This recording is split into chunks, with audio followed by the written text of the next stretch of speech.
Assalomu alaykum azizlar, Pismay baxtli bo'l ko'rsatuviga xush kelibsiz. Bizda hozir internetda shovqin ko'targan, yo'q joydan birdan boyib ketgan, mashina uylar qilib tashab, har 2 kunda chet el sayohatlarga borib dam olib keladigan, faqatgina restoranlarda ovqatlanadigan Sevinchxon Darmonova xush kelibsiz. Assalomu alaykum. Birdaniga ko'tarilib ketdingiz. To'g'risini aytsam, oldin yurardingiz, burcha-surchada ittanimi to'g'risida, qanaqa bunchalik boyib ketdingiz. Вообще hamma shu tushib qoldi-da. Mana shuncha qizlar yuribdi, prizni o'ylada, ularga qanaqadir hayotiy maslahatlaringiz agar bo'lsa, shuni yoritib bersangiz. Да. Вот ruslarda bir gap bor-da. Вот никто не вижи-вижи. Nima degani? Bu degani yoshligingda o'ynab qol degani. Ayniqsa men rosa qiynalganman bolaligimda. Travmalarim ko'p bo'lganmanda, detskiy travmalar bo'ladi-ku har bitta odamda. Ota-onam juda ham kambag'al edi. Shunaqa kunlar bo'lardi, даже kolbasaga pulimiz bo'lmasdi. Grechka qaynatib yeganmiz sariyog' bilan aralashtirib. Biz hali ham grechka yeymiz. Hali ham kolbasaga pulimiz yo'q. Серьезно? To'g'ri kambag'al ekansizlar? Kambag'almizmi? Nechog'mi kambag'alligini to'yib bersangiz? Da нет, bo'ldi, keldim. Shunda qatlida o'qigansiz, qatlida ishlagansiz.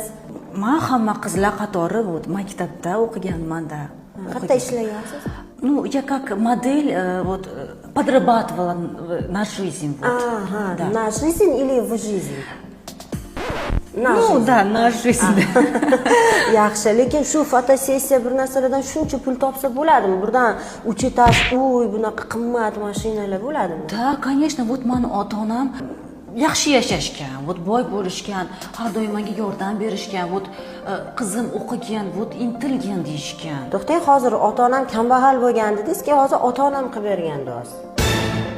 Asosiy savollar. Asosiy savollar, mayli. Biz eshitishimiz bo'yicha bularning hammasini sizga bitta aka qilib bergan ekan.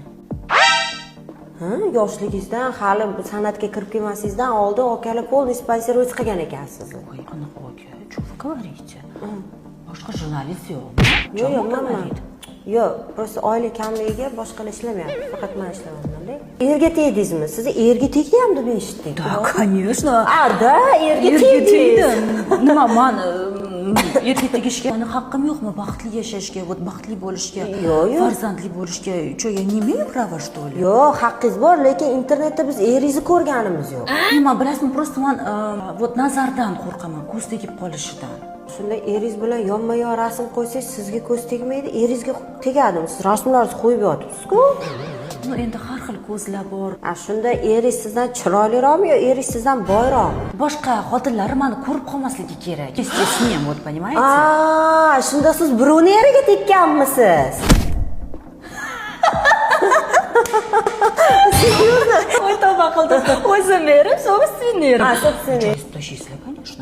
Da, kesib tashlaymiz. Bo'ldi. Bizni aytsam, aziz tomoshabinlar, o'zim ham chalg'ib ketdim. Agar siz ham chalg'ib ketgan bo'lsangiz, hozir kommentariyada qolgan savollarni o'zingiz qoldiring. Yo, slishkim yolg'on ko'payib ketdi. Yo, slishkim haqiqat ko'payib ketdi. Bilmay qoldik. Xullas kalom, qolgan savollarni kommentariyada qoldiring va iloji bo'lsa siz qolgan savollarimizga kommentariyada javob bersangiz, maylimi? Da, mayli, shunaqa qiling. Rahmat katta, baxtli hayotingizda davom eting. Juda ham zo'r yashayapsiz. Ish qilib oxirigacha bo'lsin va oxiri baxayr bo'lsin. Sog' bo'linglar, salomat bo'linglar. Keyingi Pismay baxtli bo'l ko'rsatuvida kimni chaqirishimizni xohlaysiz? Albatta kommentariyga yozib qoldiring.